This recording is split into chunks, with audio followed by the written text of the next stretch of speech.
ফখরুল ইসলাম আলমগীর এই যে র্যালি পূর্ব যে সমাবেশ সেই সমাবেশে বক্তব্য রেখেছেন, তিনি কিন্তু বলেছেন যে পতিত সরকার বিদায় হলেও তার যে দোসর তারা কিন্তু বিভিন্ন সরকারি বা বেসরকারি বিভিন্ন প্রতিষ্ঠানে কিন্তু তারা এখনো বসে আছেন। তারা নানানভাবেই ষড়যন্ত্রের চেষ্টা করছেন, সেই অভিযোগ কিন্তু তিনি আজও করেছেন। আমরা কিছুক্ষণ আগেই তার বক্তব্য শুনছিলাম। আপনাকে একটু জানিয়ে রাখি যে বিএনপির নেতাকর্মীরাও কিন্তু একই রকম বক্তব্য দিচ্ছেন, কারণ আপনি জানেন যে পুলিশ প্রশাসন থেকে বিভিন্ন জায়গায় পতিত সরকারের নিয়োগকৃত কর্মকর্তা কর্মচারীরা কিন্তু এখনো রয়ে গেছেন এবং তারা সেইভাবেই ষড়যন্ত্রের চেষ্টা করছেন।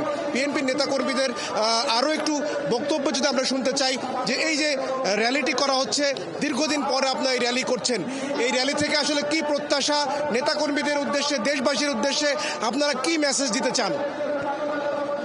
আজকের এই র্যালিতে আমাদের প্রত্যাশা হচ্ছে একটি, আমরা এই র্যালির মাধ্যমে দেশবাসীকে আমরা বলতে চাই জাতীয়তাবাদী চেতনা, জাতীয়তাবাদী বিশ্বাসী সারা বাংলাদেশের যেই সকল কর্মী এবং নেতা সমর্থক আছেন তাদের কাছে, দেশবাসীর কাছে একটি প্রত্যাশা, সেটা হচ্ছে যে আমরা আগামী দিনে তারেক রহমানের নেতৃত্বে, দেশ নেত্রী বেগম খালেদা জিয়ার নেতৃত্বে আমরা একটি সুন্দর, একটি সুস্থ একটি ধারার রাজনীতি করতে চাই এবং বাংলাদেশকে সুন্দরভাবে সমস্ত জনগণকে নিয়ে বাংলাদেশকে সুন্দর বাংলাদেশ উপহার দিতে চাই তারেক রহমানের নেতৃত্বে।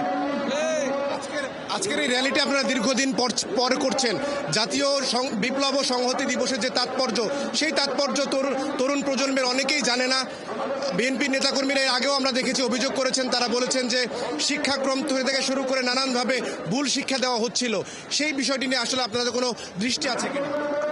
অবশ্যই, এটা আপনি যে কথা বলছেন যে 7ই নভেম্বর উপলক্ষে মানুষকে ভুল বিভ্রান্তি রকম এই ফ্যাসিবাদী সরকার বিগত দিনে যেই সকল অপপ্রচার করেছে, সেই অপপ্রচারের বিরুদ্ধে আমাদের কেন্দ্রীয় নেতৃবৃন্দ আগে থেকেই এই 7ই নভেম্বরকে নিয়ে দেশের জনগণকে অনেক ভালোভাবে এটা ব্রিফ করেছেন এবং আজকের এই র্যালির প্রাক্কালে যে সমাবেশ হয়েছে, এই সমাবেশের মধ্যেও 7ই নভেম্বর সম্বন্ধে অগাধ আলোচনা হয়েছে।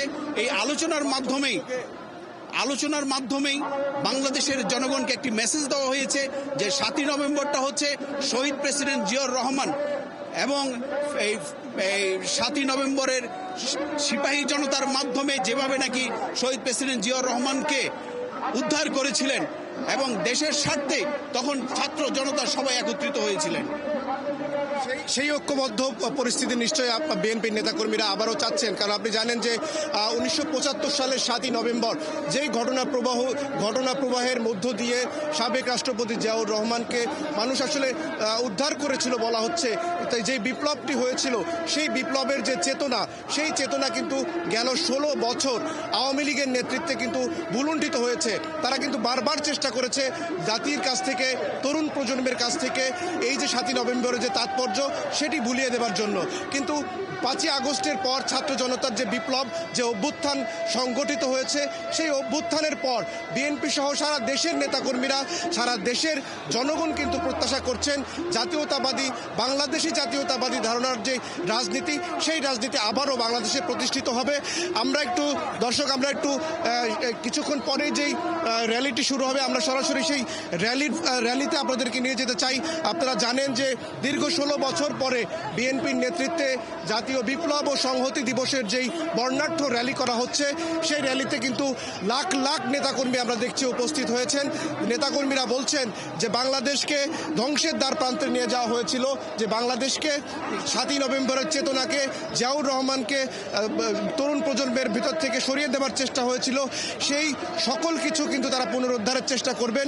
আমরা সরাসরি সেই র্যালির দিকেই যাব। আপনি জানেন যে কিছুক্ষণ আগে বিএনপি মহাসচিব যে বক্তব্য দিয়েছেন, সেই বক্তব্যের ভিতরেও কিন্তু তিনি স্পষ্ট করে বলেছেন যে আসলে যে ষড়যন্ত্র, পতিত সরকারের দোসরদের যে ষড়যন্ত্র, সেই ষড়যন্ত্র এখনও অব্যাহত আছে।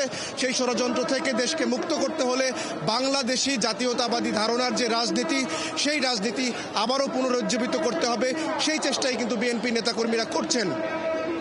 দর্শক, আমরা দেখছি সকাল থেকেই আজকে বেলা 2:30টার পর থেকে যেই র্যালিটি হবার কথা, সেই র্যালি কেন্দ্র করে সারা দেশ থেকেই বিভিন্ন বিএনপির অঙ্গ সহযোগী সংগঠনের নেতাকর্মীরা সহ সকল শ্রেণী পেশার মানুষ কিন্তু আমরা দেখছি এই র্যালিতে অংশ নিয়েছেন।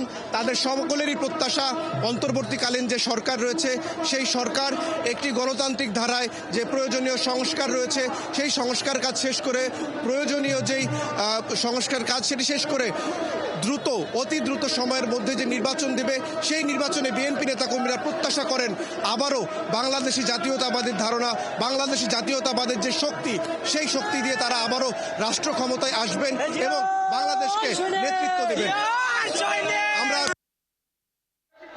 আমরা যদি আরো একজন নেতার সাথে একটু কথা বলতে চাই।